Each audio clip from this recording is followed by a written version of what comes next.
And welcome back.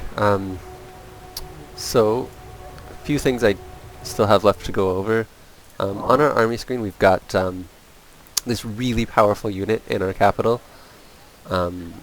He has 900 health, 90 armor, so he only takes 10% of incoming damage. Well, that's 50 natural armor and 40 with the capital bonus, and 90 is the highest armor you can have. He has a 95% chance to hit every unit for 250 damage, which is a lot. And he has an initiative of 90, so he will pretty much always go first. But he is confined to the capital. He is our guard for Tarn Fort. So no enemy could possibly take this, basically. He will just destroy them. But unfortunately he can't leave, so we can't use him to clear the map out. So back on the main screen here, if you notice the ground is like a dark green here and sort of a lighter brown over here. This brown colored is neutral terrain, and the dark green is the Empire terrain, which is ours. So any resources on this terrain, we will get income from. So it's very good to try to get as much as possible of the map turned to your terrain, or at least underneath the resources.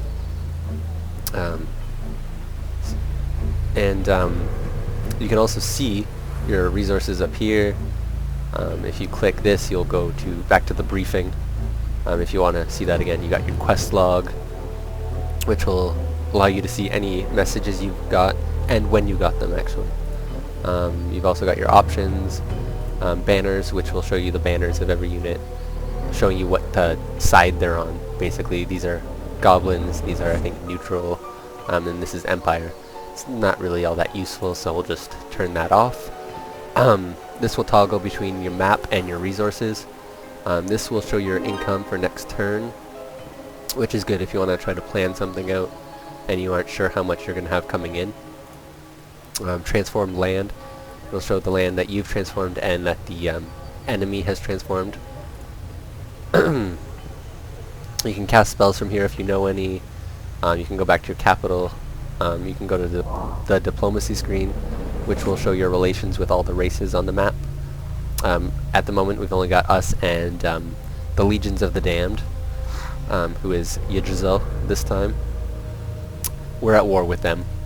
We can try to improve our relations by giving gold, selling spells and items at a discount, and that'll slowly make this meter go up towards at peace. But it's not very useful on this map where there's only one race. We can pretty much destroy him anyway, and we don't need help. Well, there is no help anyway. But on maps where there is more than one race, it's good to have at least one on your side if you can, to try to help you out against one of the others.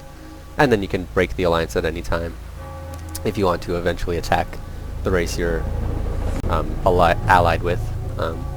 But for this mission it's not useful at all, so we won't be going back there. You can select your leaders, cycle through them by hitting this button.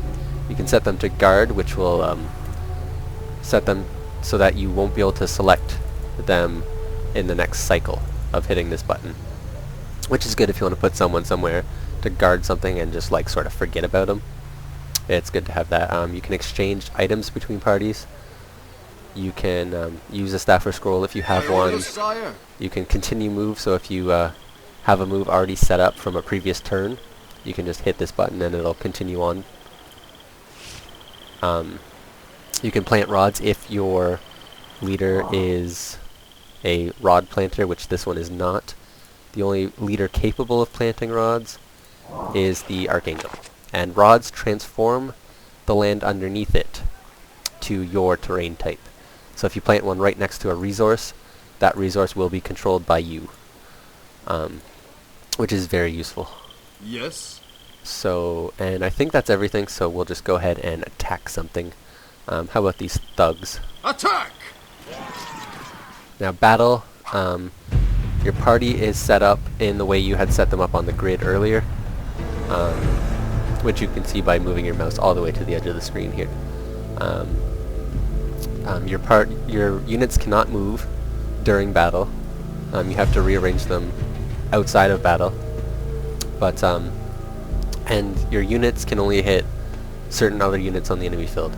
The archer can hit anybody, so I can attack someone in the back if I feel like it, which I will. My Pegasus Knight George can only attack units directly in front or in front to either side. And since he's in the middle, he can attack anyone in this front row. Since there's only this guy, we'll attack him. And my apprentice can attack every single unit all at once. So click on any one of them and he'll just attack. And that's 2 of them dead. And then my acolyte can heal anybody, but since no one was damaged that turn, we'll just have her or him defend, which will cut all incoming attacks by 50% while you're defended. But of course you can't do anything else while you're defended, so but it's nice to have when there's nothing else to do, or if you've got someone who really needs to survive. You can also retreat.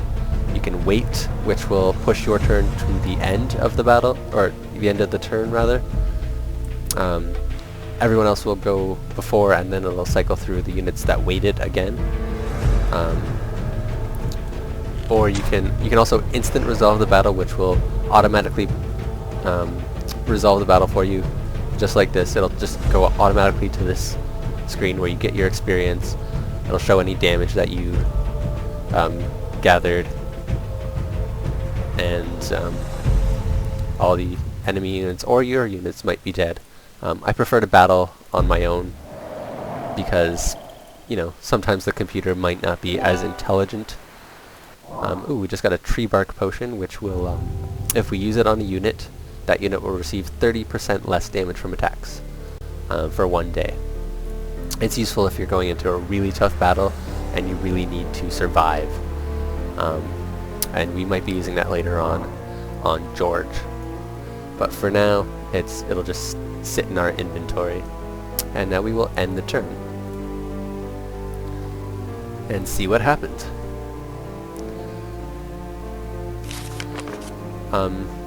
He doesn't like us. He is threatening us, and we're just going to ignore him. Because I'm sure we can handle anything he can throw at us. And there's our income again. And now George is no longer in guard mode, so we can select him with this. And he's won 1 battle against this thug here. And we'll just go attack these other thugs. Attack! Why not?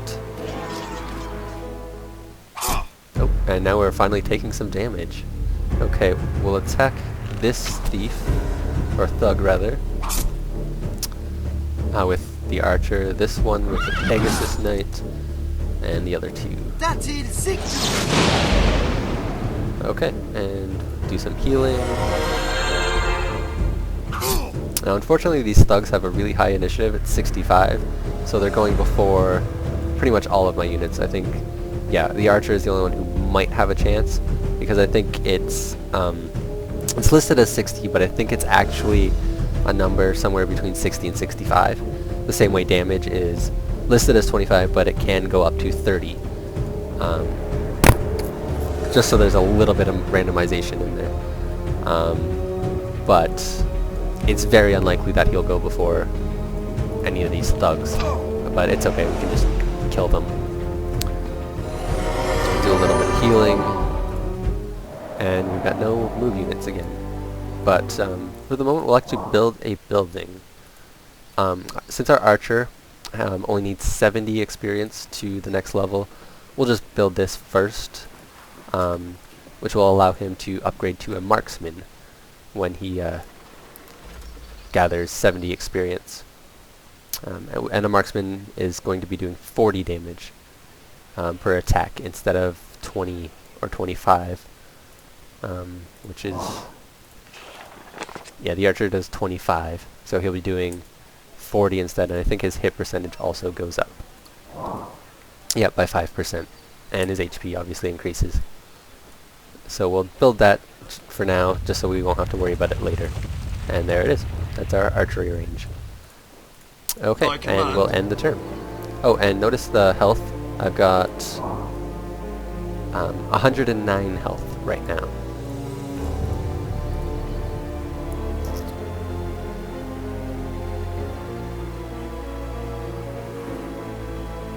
Wait for all this to cycle through. Okay. And now we've got... Oops. My lord, many nobles have fled the capital. Erhog and her evil disciples are surely behind this. Be cautious. Okay, I will. We've got now 139 health. That's the Warrior Lord's health regeneration, which is very useful. So if you don't take a lot of damage, most of it should be healed by the beginning of your next turn.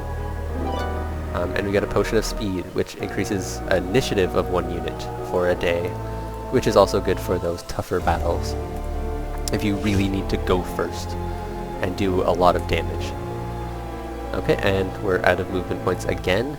We do have 300 gold, so we might as well build this library so our apprentice will be able to upgrade at the appropriate time. So let's build that. And end the turn again. And the rest of my health should be recovered when we come back.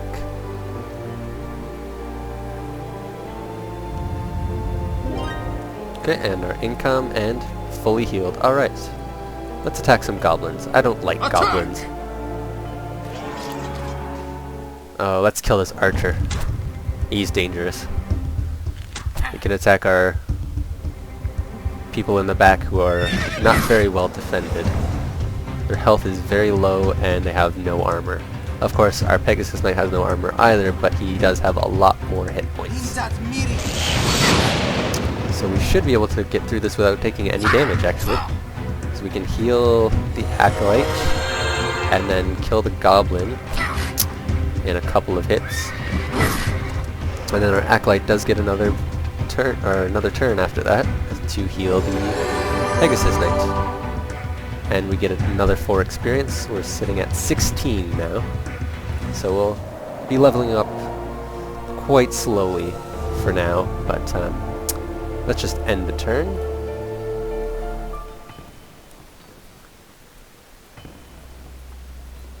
Not much happening, but we don't really have a lot of the map uncovered yet, so we can't really see anything that's going on down here. Ooh, more goblins to kill. Yes. Attack! Alright, so just 2 of them. This will be very easy. Attack him.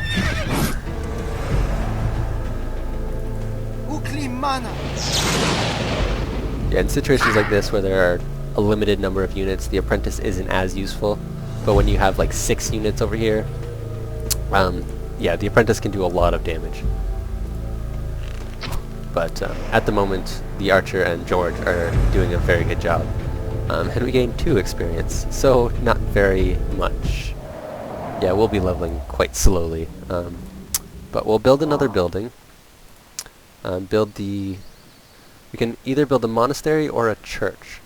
So when our Acolyte levels up, he can either become a priest, which will heal 40 life on 1 unit, or the cleric, who will heal 20 life on all units. For this mission, I'm going to choose the cleric because it's nice to have the healing on everybody against a specific enemy closer to the end, who will damage your party, your entire party. So I'm going to build the church this time around. And there it is. It's quite a large church, but I suppose most churches are. Anyway, we'll end this turn. Nothing much going on. Alright, and we'll call that a video. See you guys next time.